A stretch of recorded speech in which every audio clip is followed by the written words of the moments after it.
UCLA officially welcomed its new head coach. You see it right there. UCLA Athletics Director Dan Guerrero is about to hold the news conference over at Pauley Pavilion. Let's go ahead and listen in.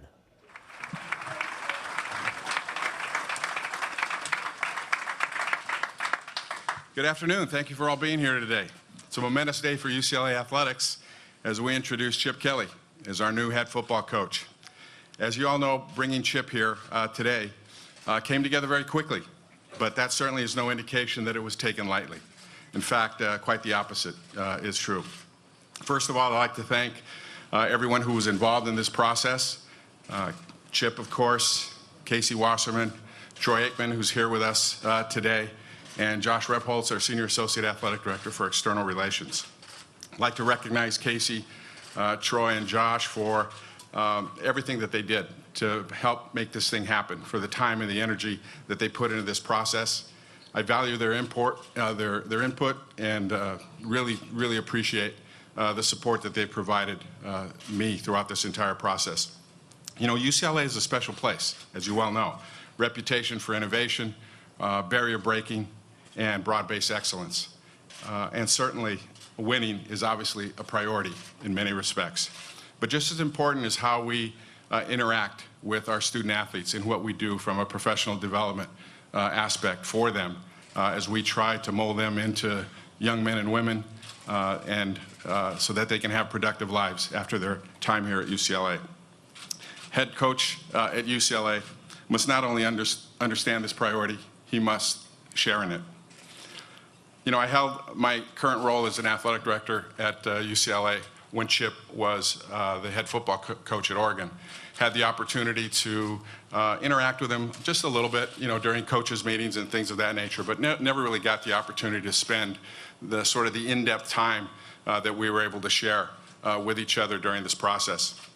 Throughout our conversations, it became very clear why Chip is such a successful coach and why he's such a respected man in this profession. Beyond his record, he's sharp, he's meticulous, he's observant, laser focused. He does not miss a thing. Our student athletes will certainly find that out in time.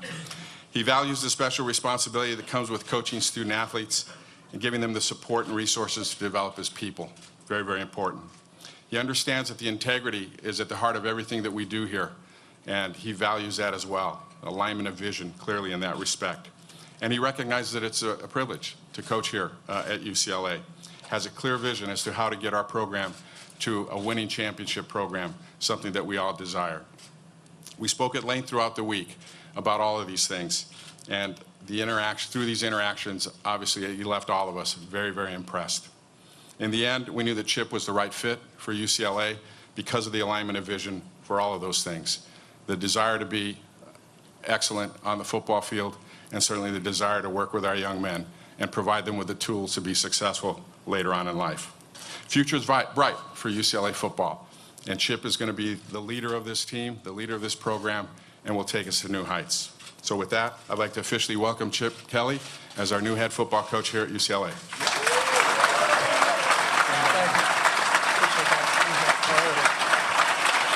So do I.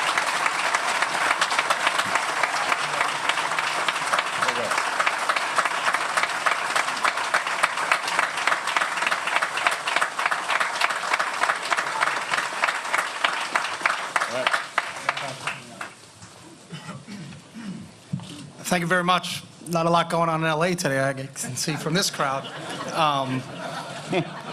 First, I'd like to thank Chancellor Block, Dan, Josh Rebholz, Troy Aikman, Casey Wasserman for just taking the time to sit and visit with me and them sharing their values and visions of what this place was all about, and then me sharing my values and visions of how I think a team is built. And to me, making a decision on where I was going to go, and I'll credit David Cutcliffe, who's a head coach at Duke, for this. I spent time with Coach Cutcliffe this past spring when I got a chance to visit him. And if you don't know him, he's a very wise man. There's a lot of intelligent people in the world, but there aren't a lot of wise people in the world. And I owe Cut because he talked to me all the time about his experiences, and he had been somewhere before and got fired. And he said his year off was the best experience he ever had.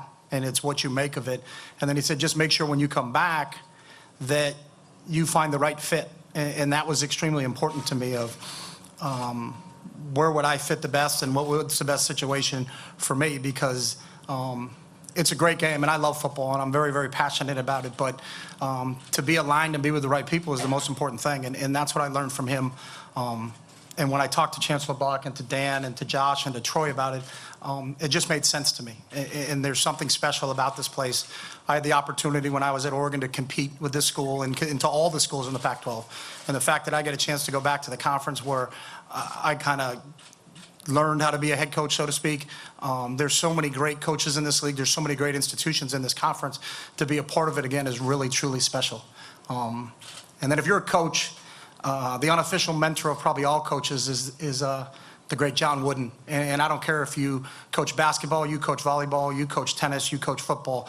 I think every coach that's ever put on some shoes and grabbed a whistle and got out and tried to educate young men and women have learned from his pyramid of success. And to be at the same campus where he affected so many people and still affects so many people is really, truly an honor. And when you look at the history and the tradition of football, whether it's Red Sanders or Dick Vermeil, who's a great friend of mine and became a real good mentor of mine when I was in Philadelphia, to Terry Donahue, to Bob Toledo, there's been so many great coaches here. I got an opportunity to know Carl Durrell, and I have great respect for him, and I know what he was like as a football player and coach here. Rick Neuheisel, who I talked to through this process, was very instrumental in helping me and making me understand UCLA.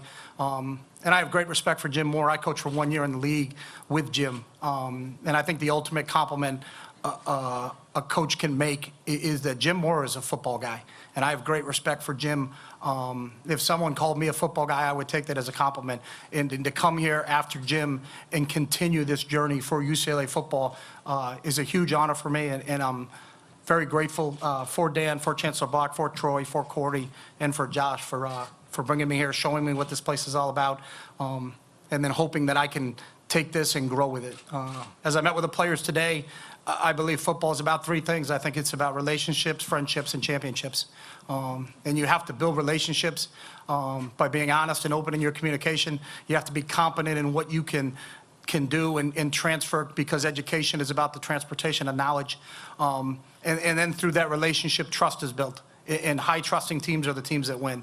And when your team trusts each other and they can go out there and lay it on the line for each other. And there you have it. UCLA has a new head coach. We've been listening now to Chip Kelly. He just received his jersey.